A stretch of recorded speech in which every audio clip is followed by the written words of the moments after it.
Good morning student. आशा करता हूँ इस लॉकडाउन में तुम लोग सभी अच्छे से हो। इस लॉकडाउन में तुम लोग को पढ़ाई से संबंधित अनेकों प्रकार की समस्याओं का सामना करना पड़ रहा है। उन समस्याओं में कविता की व्याख्या भी एक है। तुम लोगों के कहने पर मैं तुम लोगों के सिलेबस से संबंधित कुछ कविताओं की व्याख्या का वीडियो बना रहा हूँ। इस वीडियो में मैं बादल को घिरते देखा है, नागार्जुन की कविता बादल को घिरते देखा है की व्याख्या पढ़ाने जा रहा हूँ। बादल को घिरते देखा है कविता युगधारा काव्य संग्रह में संकलित है। इस कविता में नागार्जुन ने हिमालय पर्वत की प्राकृतिक छटा का वर्णन किया है। बादल को घिरते देखा है प्रकृति प्रेम से संबंधित एक उत्कृष्ट कविता है, जिसमें प्रकृति की अत्यंत रमणीय एवं सजीव झांकी अंकित हुई है। इस कविता में कवि ने बड़े कौशल से प्रकृति के कोमल और कठोर दोनों रूपों को प्रस्तुत किया। तो चलिए अब हम कविता की व्याख्या देखते हैं। कविता की व्याख्या इस प्रकार है। अमल धवल गिरी के शिखरों पर बादल को घिरते देखा है। छोटे छोटे मोती जैसे उसके शीतल तुहीन कणों को मान सरोवर के उन स्वर्णिम कमलों पर गिरते देखा है। बादल को घिरते देखा है। अमल, अमल का अर्थ होता है स्वच्छ। धवल, धवल का अर्थ हुआ सफ़ेद। गिरी के शिखरों पर, गिरी, गिरी मतलब पहाड़ के शिखरों पर, शिखरों मतलब चोटी पर बादल को घिरते देखा है। छोटे छोटे मोती जैसे उसके शीतल, शीतल मतलब शीतल ठंडी, तुहीन कणों को, तुहीन, तुहीन का अर्थ होता है तुषार या कुहासा, ओस, ओस, कणों को, यानी कणों को मान सरोवर के उन स्वर्णिम, स्वर्णिम मतलब सुनहरे कमलों पर गिरते देखा है। बादल को घिरते देखा है। प्रस्तुत पंक्ति में कवि हिमालय के प्राकृतिक शोभा का वर्णन करते हुए कहते हैं कि स्वच्छ सफ़ेद हिमालय के चोटी पर वह बादल को घिरते हुए देखा है। कवि नागार्जुन एक फक्कड़ स्वभाव के व्यक्ति थे और वह एक बार हिमालय पर्वत घूमने भी गए हुए थे। तो वहाँ की वह प्राकृतिक छटा उसे इतनी अच्छी लगती है कि उन्होंने यह कविता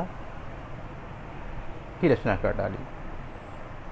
तो ही कवि वहाँ जो बादल को घिरते हुए देखे हैं उसी का वर्णन करते हुए कहते हैं कि स्वच्छ और सफ़ेद, अमल धवल गिरी के स्वच्छ और सफ़ेद, स्वच्छ पहाड़ी एरिया, जो पहाड़ का इलाका होता है वो स्वच्छ होता है, और सफ़ेद इसलिए क्योंकि जो हिमालय पर्वत की ऊंची चोटियां हैं वह बर्फ़ से ढकी हुई है, इसलिए कवि ने उसे सफ़ेद कहा।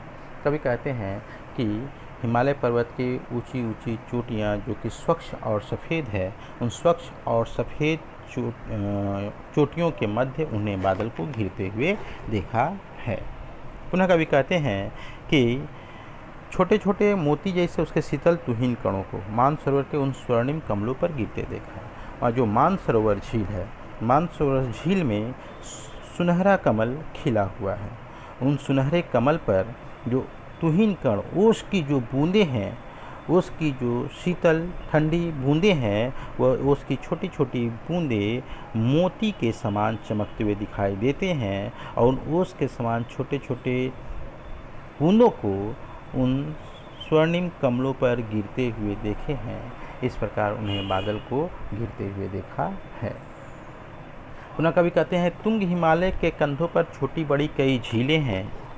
उनके श्यामल नील सलील में समतल देशों से आकर पावस की उमस से आकुल तिक्त मधुर विस्तंतु खोजते हंसों को तीरते देखा है। कवि कहते हैं कि तुंग हिमालय के कंधों पर, तुंग, तुंग मतलब ऊंची, हिमालय के कंधों, कंधों कहने का मतलब जो हिमालय पर्वत की ऊंची ऊंची चोटियां हैं, उन ऊंची ऊंची चोटियों के मध्य जो समतल भाग है, जो मैदानी भाग है, उसी को यहाँ कंधा कहा गया। तो तुंग हिमालय के कंधों पर छोटी बड़ी कई झीलें हैं। उनके श्यामल नील सलील में, श्यामल मतलब सांवला, नील मतलब नीला, सलील मतलब जल में समतल देशों से आकर पावस की उमस, पावस का अर्थ होता है वर्षा ऋतु की उमस से आकुल, आकुल मतलब व्याकुल, तिक्त मधुर विष तंतु खोजते हंसों को तीरते देखा है। तिक्त मतलब कड़वा, मधुर मतलब मीठा, विष तंतु कमल नाल का रेशा, खोजते हंसों को तीरते देखा है। प्रस्तुत पंक्ति में कवि कहते हैं जो हिमालय पर्वत है, हिमालय पर्वत तो ऊंची ऊंची चोटियाँ हैं, उन ऊंची ऊंची चोटियों के मध्य में बहुत सारे समतल भाग हैं। उन समतल भागों पर कई छोटी बड़ी झीलें हैं और उन छोटी बड़ी कई झीलें हैं और उन छोटी बड़ी झीलों में उसने हंसों को तैरते हुए देखा है। वे हंस जो मैदानी भाग में पाए जाने वाले वर्षा ऋतु की या ग्रीष्म ऋतु की उमस से व्याकुल हो जाते हैं, वह उमस से वहाँ के उमस से व्याकुल होकर के वह यहाँ मानसरोवर में चले आते हैं। और इस प्रकार कवि कहते हैं कि उन्हें उस मानसरोवर में उन्हें अपने आहार जो तीखा और कड़वा विष तंतु है, कमलनाल के रेशे हैं, उसे कमलनाल के रेशे को खोजते हुए देखा है। इस प्रकार उन्होंने हंसों को वहाँ तैरते हुए देखा है। कवि पुनः कहते हैं कि ऋतु बसंत का सुप्रभात था, मंद मंद था अनिल बह रहा, बालारुण की मृदु किरणें थी, अगल बगल स्वर्णाभ शिखर थे, एक दूसरे से विरहित हो अलग अलग रहकर ही जिनको सारी रात बितानी होती। निशाकाल से चिर अभिशापित बेबस उस चकवा चकई का बंद हुआ क्रंदन, फिर उनमें उस महान सरोवर के तीरे शैवालों की हरी दरी पर प्रणय कलह छिड़ते देखा है, बादल को घिरते देखा है। कवि कहते हैं ऋतु बसंत का सुप्रभात था, यानी बसंत का समय था, सुप्रभात था। मंद मंद था अनिल बह रहा, अनिल मतलब हवा। बालारुण की मृदु किरणें थी, बालारुण यानी प्रातः काल का सूर्य, बालक अरुण यानी प्रातः काल का सूर्य, मृदु मतलब कोमल किरणें थी, अगल बगल स्वर्णाभ शिखर थे। अगल बगल स्वर्णाभ मतलब स्वर्ण की आभा वाले, सुनहला आभा वाले या सोने की आभा, स्वर्ण की आभा वाले शिखर थे। एक दूसरे से विरहित हो मतलब बिछुड़कर, अलग होकर, अलग अलग ही रहकर जिनको सारी रात बितानी होती। निशा काल से चिर अभिशापित बेबस उस चकवा चकई का बंद हुआ क्रंदन, फिर उनमें उस महान सरोवर के तीले शैवालों की हरी दरी पर प्रणय कलह छिड़ते देखा है, बादल को घिरते देखा है। प्रस्तुत पंक्ति में कवि हिमालय की प्राकृतिक शोभा का वर्णन करते हुए कहते हैं ऋतु बसंत का सुप्रभात था, यानी बसंत का महीना था और बसंत के महीने का सुंदर प्रभात था, सुंदर सुबह था। मंद मंद था अनिल बह रहा, और सुबह के समय वायु मंद गति से प्रवाहित हो रहा था। बालारुण की मृदु किरणें थी, और जो बालक अरुण यानी बाल जो सूर्य है या प्रातः काल का सूर्य की कोमल किरणें चारों तरफ फैल रही थी। और अगर कभी बर्फ़ से ढके हुए पर्वत को देखोगे तो जब सूर्य की सुबह की किरणें, सुनहली किरणें जब उस बर्फ़ पर पड़ता है तो बर्फ़ चमकता हुआ दिखाई देता है। बर्फ़ जो है चमकता हुआ दिखाई देता है, उस समय वो बर्फ़ बहुत सुंदर दिखाई देता है। तो कभी भी यह दृश्य देखें, जैसे कहते हैं कि बालारुण की मृदु किरणें थी, अगल बगल स्वर्णाभ शिखर थे, यानी सूर्य के प्रातःकालीन सूर्य की किरणें चारों तरफ फैल रही थी और वह सूर्य की किरणें जब उस बर्फ से ढकी हुई चोटियों पर पड़ रहा था तो वह जो चोटी है वह स्वर्ण की आभा के समान चमक रहा था, वह स्वर्णिम दिखाई दे रहा था। एक दूसरे से विरहित हो अलग अलग रहकर ही जिनको सैरात बितानी होती, निशा काल से चिर अभिशापित बेबस उस चकवा चुकई का बंद हुआ क्रंदन। यहाँ पर कवि चकवा चकई के विरह और मिलन की भी बात करते हैं। चकवा चकई के संबंध में कहा जाता है कि वे दोनों दिन भर तो एक दूसरे के साथ रहते हैं, किंतु जैसे ही रात्रि होती है वैसे ही दोनों एक दूसरे से अलग हो जाते हैं, दोनों एक दूसरे से बिछड़ जाते हैं और दोनों एक दूसरे के वियोग में पीऊ कहाँ की रट लगाए रहते हैं। तो इस अभिशाप का, इस चकवा चकई का भी वर्णन कवि यहाँ पर कहते हैं। कवि कहते हैं कि एक दूसरे से विरहित होकर अलग अलग ही रहकर ही जिनको सारी रात बितानी होती है। यानी जो चकवा चकई है, चकवा चकई जो पक्षी है वह दोनों पक्षी सारी रात एक दूसरे से अलग होकर के बिताते हैं। निशा काल से चिर अभिशापित, और ये जो दोनों का अलग अलग बिताना एक चिर अभिशापित है, बहुत दिनों से उनके लिए अभिशाप है कि रात्रि के समय वो लोग एक दूसरे से अलग हो जाते हैं। अब बेबस उस चकई का बंद हुआ क्रंदन, और जैसे ही सुबह होती है तो सुबह होने के साथ ही वो जो रात भर वो चकवा चकई एक दूसरे से अलग होकर अत्यंत बेबस दिखाई देते थे, वह चकवा चकई सुबह होने के साथ ही पुनः मिलते हैं और फिर उनमें उस महान सरोवर के तीरे मतलब किनारे, और पुनः कवि कहते हैं कि वो जो महान सरोवर है उस सरोवर के किनारे पर शैवालों की हरी दरी पर, शैवाल एक प्रकार का घास होता है, और कवि कहते हैं जो शैवाल है वो हरी दरी के समान, शैवाल जो है वह हरी दरी के समान दिखाई दे रही थी। तो कवि कहते हैं वो जो शैवालों की हरी दरी है, उस शैवालों की हरी दरी पर पुनः उन लोगों के मध्य में प्रेम कलह छिड़ते हुए देखा है। इस प्रकार कवि वहाँ पर बादल को घिरते हुए देखा है। कवि आगे कहते हैं, दुर्गम बर्फानी घाटी में शत सहस्त्र फुट ऊंचाई पर अलख नाभि से उठने वाले निचके ही उन्मादक परिमल के पीछे धावित होकर तरल तरुण कस्तूरी मृग को अपने पर चिढ़ते देखा है, बादल को घिरते देखा है।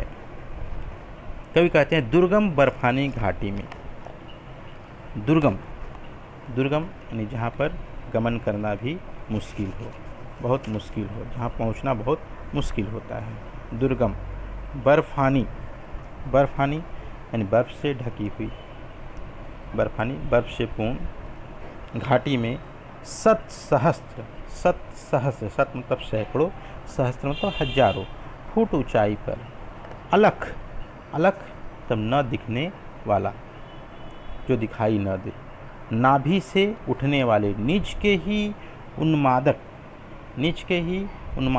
मतलब मतवाला कर देने वाले, परिमल मतलब गंध के पीछे धावित होकर, धावित मतलब दौड़ता हुआ,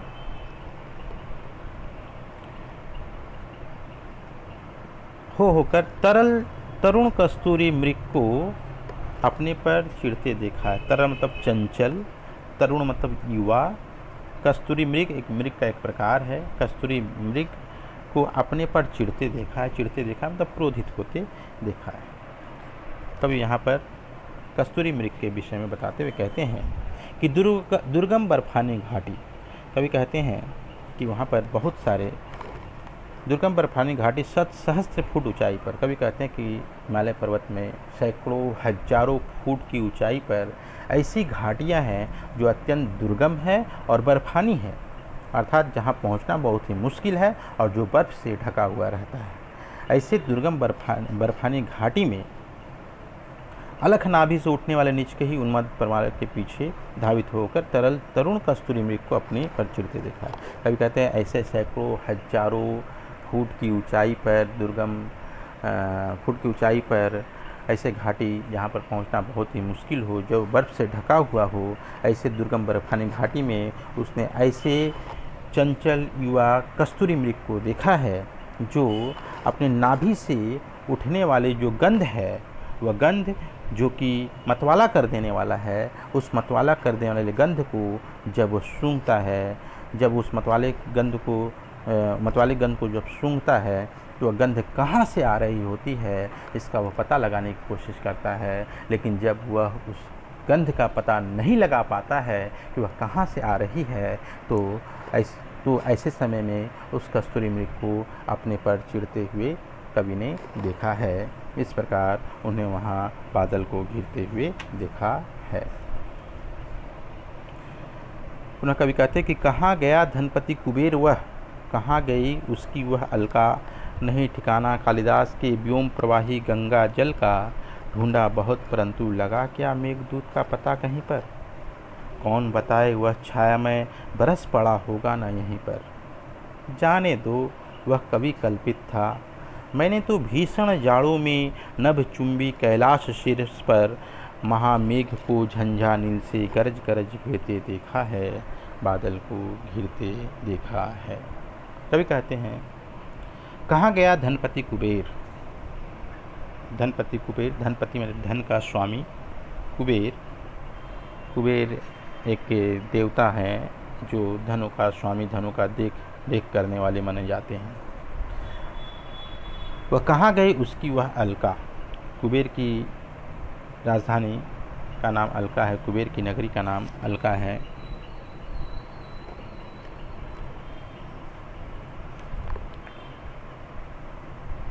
कुबेर को हम देवताओं का कोषाध्यक्ष भी कह सकते हैं। अलकापुरी जो कि हिमालय के गोद में बसी हुई है, जो कुबेर की राजधानी है, वह कहाँ गई उसकी वह अलका, नहीं ठिकाना कालिदास के व्योम प्रवाही मतलब आकाश में प्रवाहित होने वाले गंगा जल का, ढूंढा बहुत परंतु लगा क्या मेघदूत का पता कहीं पर, कौन बताए वह छायामय मतलब काल्पनिक बरस पड़ा होगा न यहीं पर, जाने दो वह कभी कल्पित था, मैंने तो भीषण जाड़ों में नभ चुंबी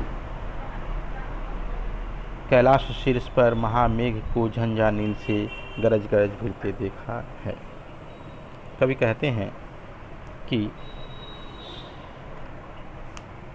कवि हिमालय की सुंदरता का वर्णन करते हुए कहते हैं कि कहाँ गया धनपति कुबेर वह, कहाँ गई उसकी अलका, नहीं ठिकाना कालिदास के व्योम प्रवाही गंगा जल।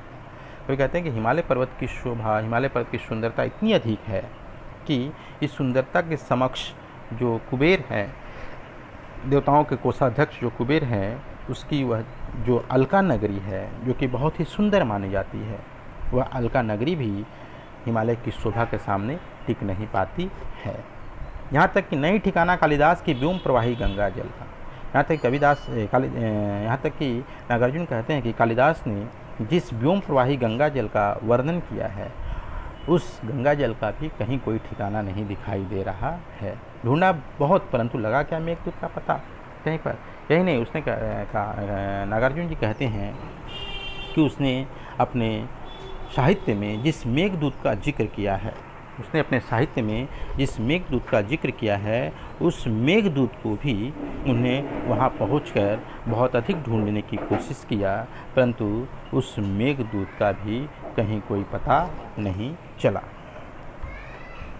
पुनः कवि कहते हैं कि कौन बताए वह छायामय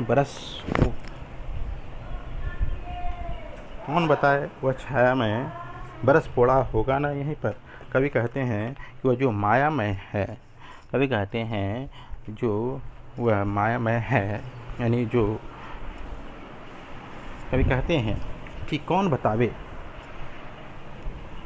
वह छायामय बरस पड़ा होगा ना यहीं पर।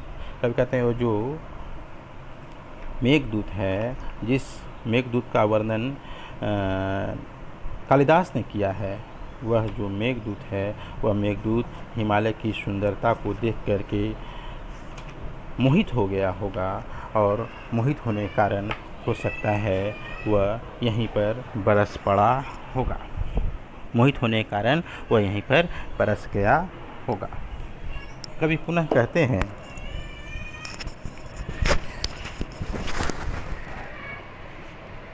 सत सत निर्झर निर्जनी कल मुखरित देवदारू कानन में, शोणित धवल भोज पत्रों से छाई हुई कुटी के भीतर रंग बिरंगे और सुगंधित फूलों से कुंतल को साजे। इंद्रनील की माला डाले शंख सरीखे सुघड़ गलों में, कानों में कुबले लटकाए शतदल लाल कमल वेणी में, रजत रचित मणिखचित कला में पान पात्र द्रक्षा सौपुरित रखे सामने अपने अपने लोहित चंदन की त्रिपति पर, नरम निदाग बाल कस्तूरी मृग छालों पर पलथी मारे, मदिरा ऋण आँखों वाले उन उन्मत्त किन्नर किन्नरियों की मृदुल मनोरम अंगुलियों को बंसी पर फिरते देखा है, बादल को घिरते देखा है। कभी कहते हैं शत शत तथा सैकड़ों, निर्झर निर्झरनी मतलब झरने, निर्झर मतलब झरने, निर्झरनी मतलब नदी। कल मतलब सुंदर, मुखरित शब्द करता हुआ, देवदारू कानन में, देवदारू एक वृक्ष का नाम है, तो देवदारू कानन यानी देवदारू के जंगल में, देवदारू कानन देवदारू के जंगल में। शोणित धवल भोज पत्रों पर, शोणित मतलब लाल रंग के, धवल मतलब श्वेत रंग के, सफ़ेद रंग के, भोजपत्रों से छाई हुई कुटी के भीतर रंग बिरंगे और सुगंधित फूलों से कुंतल को साजे। कुंतल मतलब केश।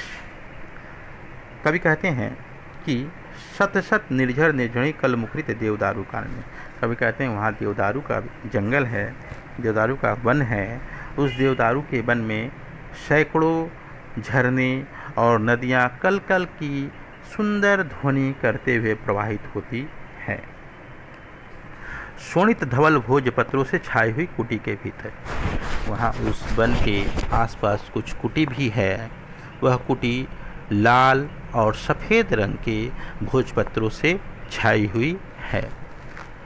रंग बिरंगे और सुगंधित फूलों से कुंतल को साजे, और उस कुटी के भीतर जो युवती है, वह युवती अपने रंग बिरंगे और सुगंधित फूलों से कुंतल मतलब केश यानी रंग बिरंगे और सुंदर फूलों से अपने केश राशि को सजाए हुए हैं। कवि कहते हैं कि इंद्रनील की माला डाले शंख सरीखे सुघड़ गले में। इंद्रनील यानी नीले रंग की मणि। इंद्रनील की माला डाले शंख सरीखे अर्थात शंख के समान, सुघड़ सुंदर, गलों में, कानों में कुबले लटकाए, कानों में कुबले लटकाए। कुबले का अर्थ कमल, ऐसे कानों में कुंडल भी लटकाए जाते हैं, या कमल का अर्थ है लटकाए। शतदल लाल कमल, शतदल यानी सैकड़ों दल वाले, लाल कमल बेणी में, बेणी का अर्थ हो गया चोटी में। रजत रचित मणिखचित कला में, रजत रचित मतलब चांदी से बना हुआ। मणिखचित मतलब मणियों से जड़ा हुआ या मणि से नक्काशी किया हुआ।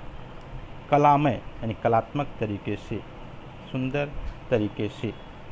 पान पात्र यानी पीने का बर्तन, पान पात्र पीने का बर्तन,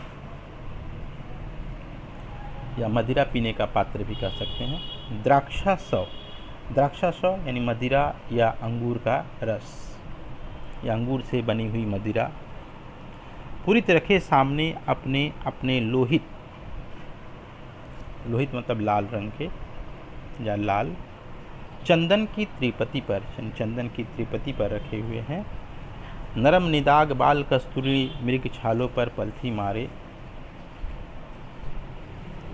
नरम मतलब नरम, निदाग यानी बिना दाग का, बाल कस्तूरी यानी कम अवस्था वाला कस्तूरी हिरण, मृग छालों पर यानी हिरण के खाल का बना हुआ आसन पर पलथी मारे। मदिरा ऋण आँखों वाले, मदिरा ऋण यानी मदिरा के, मदिरा मतलब होता है मदिरा अरुण, अरुण मतलब लाल, यानी मदिरा ऋण होगा, हो जाएगा मदिरा पीने के कारण लाल आँखों वाले उन उन्मत्त मतलब नशे के कारण मत वाले किन्नर किन्नरियों को बंसी पर, किन्नर किन्नरियों की मृदुल मनोरम अंगुलियों को, मृदुल मतलब कोमल, मनोरम मतलब सुंदर, अंगुलियों को बंसी पर फिरते देखा है, बादल को घिरते देखा है। कवि कहते हैं कि इंद्रनील की माला डाले शंख सरिके सुघड़ गलों में, लाइक कि उस कुटी में जो युवती है, उस कुटी में जो युवती है, उन युवतियों की जो गला है, जो गर्दन है, वो क्या है, शंख सरिके, शंख के समान सुघड़, शंख के समान सुंदर है, शंख के समान सुंदर है। तो शंख के समान सुंदर गले में वह इंद्रनील की माला, नीले रंग के मणि की माला को वह धारण किए हुए है। यानी वहाँ पर जो युवतियाँ हैं या जो किन्नर और किन्नरियाँ हैं, किन्नर और किन्नरियाँ हैं, उन किन्नर और किन्नरियों के जो गला है, वह गला शंख के समान सुंदर है। उस शंख के समान सुंदर गले में वह नीले रंग के मणि की माला को धारण किए हुए है, और साथ ही साथ कानों में कुबले लटकाए, और कानों में वह कमल फूल को लटकाए हुए है, कानों में कमल फूल को लटकाए हुए है। सतदल लाल कमल वेणी में, और वह अपने वेणी में, वेणी मतलब चोटी, और वह अपने चोटी में सैकड़ों दल वाले लाल कमल को लगाए हुए है, या सैकड़ों दल वाले लाल कमल से अपनी चोटी को सजाए हुए है। रजत रचित मणिखचित कला में पान पात्र द्राक्षापूरी, उनके जो शराब पीने का पात्र है, या उसके जो पीने का पात्र है, वह रजत रचित, वो चांदी से बना हुआ है, वो चांदी से बना हुआ है, और मणिखचित, और मणियों से नक्काशी किया हुआ है। यानी उसके पान पात्र में, उसके पीने के पात्र चांदी का है, और उसमें मणि का नक्काशी किया हुआ है, उसमें मणि जड़ा हुआ है, और बहुत ही कलामय और बहुत ही कलात्मक तरीके से वह बनाया हुआ है। यानी बहुत ही कलापूर्ण ढंग से रचित वह पीने का पात्र है। वह पीने का पात्र बहुत ही कलात्मक ढंग से रचित है, और उस कलात्मक ढंग से रचित पीने के पात्र को रखे सामने अपने अपने लोहित चंदन की त्रिपति पर, अपने सामने लाल रंग के चंदन की त्रिपति पर वह उसे रखे हुए है। और क्या, पान पात्र द्राक्षासव पूरित, और उसमें क्या है, द्राक्षासव, और उसमें अंगूर से बनी हुई मदिरा, वो अंगूर से बनी हुई मदिरा को भरे हुए है। वो पान पात्र अंगूर से बनी हुई मदिरा से भरा हुआ है, और उस भरे हुए मदिरे को वो अपने सामने लाल रंग के चंदन की तृप्ति पर रखे हुए है। और नरम निदाग बाल कस्तूरी मृग छालों पर पलथी मारे, और वो बैठे कहाँ हैं, तो बैठे हैं नरम निदाग, एकदम नर्म, बिना दाग के, कम अवस्था वाले कस्तूरी हिरण के नरम मृग छाल पर वह बैठे हुए हैं। मदिरारूण आँखों वाले, और वह मदिरा को ग्रहण किए हुए है। मदिरा को ग्रहण करने के कारण उसकी आँखें लाल हो गई है। उन उन्मत्त किन्नर किन्नरियों को, और ऐसे मदिरा पीने के कारण वह किन्नर और किन्नरी मदमस्त हो गए हैं, मदमस्त हो गए हैं, नशे के कारण मतवाले हो गए हैं, और उस नशे के कारण मतवाले किन्नर किन्नरियों को अपने कोमल सुंदर अंगुलियों को पर अपने सुंदर कोमल अंगुलियों को बंसी पर फेरते हुए देखा है। इस प्रकार मैंने, कवि कहते हैं, इस प्रकार मैंने वहाँ बादल को घिरते देखा है।